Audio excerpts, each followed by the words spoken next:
ये खबर देखने के बाद आपको पता चल जाएगा कि इस समय भारत का कद कितना बढ़ गया है। भारत में अचानक हलचल तेज हो गई है। दुनिया के कई बड़े देशों का जमावड़ा भारत में लगा है। रूस और यूक्रेन जंग के बीच दुनिया के कई बड़े देश भारत आ रहे हैं।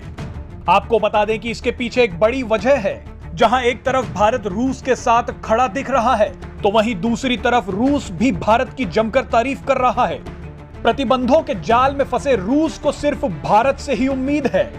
रूस ने तो भारत को सस्ती दरों पर तेल और कोयला देने का भी मन बना लिया है। अब रूस जैसी महाशक्ति को भारत पर निर्भर देख दुनिया के कई देशों की हालत खराब हो गई है।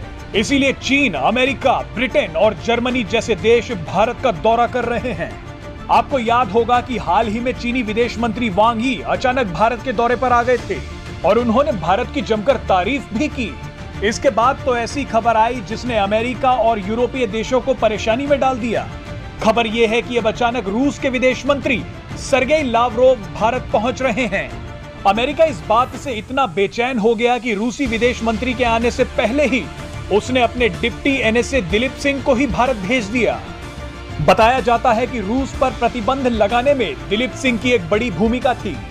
बहरहाल आपको बता दें कि रणनीति और व्यापार को लेकर इन सभी देशों को अब भारत की तरफ देखना पड़ रहा है। इस वीडियो में हम आपको बताएंगे कि रूस और यूक्रेन युद्ध के बीच कैसे भारत दुनिया के लिए एक उम्मीद बनकर उभर रहा है। रूसी विदेश मंत्री सर्गेई लावरोव 31 मार्च को भारत पहुंचेंगे और 1 अप्रैल तक वो भारत में रहेंगे। 1 महीने से ज्यादा समय से चल रहे रूस यूक्रेन संघर्ष के दौरान तुर्की और चीन के बाद भारत तीसरा ऐसा देश है जहां लावरोव आ रहे हैं। दरअसल इस पूरे संकट के दौरान दोनों ही पक्षों के लिए, यानी अमेरिका सहित नेटो देश और रूस और उसके समर्थक देश, दोनों के लिए ही भारत बहुत महत्वपूर्ण रहा है और भारत ने बहुत अच्छी कूटनीति का प्रदर्शन करते हुए इस पूरे मामले में तटस्थता की नीति अपनाई, लेकिन दोनों ही पक्षों से शांति से काम लेने और विवादों को बातचीत के जरिए सुलझाने पर जोर दिया। दरअसल अगले कुछ महीने यूरोप के लिए ज्यादा मुश्किलों से भरे होंगे, क्योंकि प्रतिबंधों के चलते यूरोप रूस से न तो अनाज ले पाएगा, न गैस ले पाएगा और न ही खाने का तेल ले पाएगा। और इन सारी ही चीजों के चलते यूरोप अगले 2 महीने के बाद से प्रतिबंधों का असली कष्ट झेलना शुरू करेगा। वहीं भारत के लिए इस सारे क्राइसिस में बहुत अच्छे मौके भी आने वाले हैं। भारत रूस से तेल, कोयला और दूसरी सारी चीजें सस्ते दामों पर खरीद सकता है, जिसे रूस प्रतिबंधों के चलते अब अपने पुराने ग्राहकों यानी यूरोपीय देशों को नहीं बेच सकता।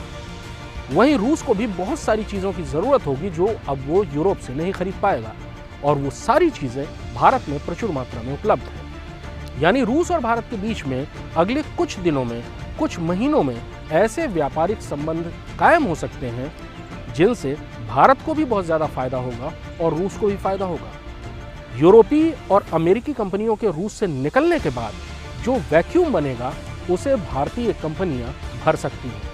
वो कंपनियां ऑटोमोबाइल्स में भी हो सकती हैं और जिंदगी से जुड़े हुए दूसरे उत्पादों में भी। भारतीय कंपनियों को लेकर रूस में एक अच्छा माहौल भी है जो चीनी कंपनियों के लिए नहीं है। यानी इस पूरी आपदा में भारत के लिए एक बहुत सुनहरा मौका निकल सकता है। समझा ये जाता है कि लावरोव भारत में यात्रा के दौरान न केवल यूक्रेन को लेकर रूस का पक्ष रखेंगे, बल्कि भारत और रूस के बीच में नए व्यापारिक संबंधों की बुनियाद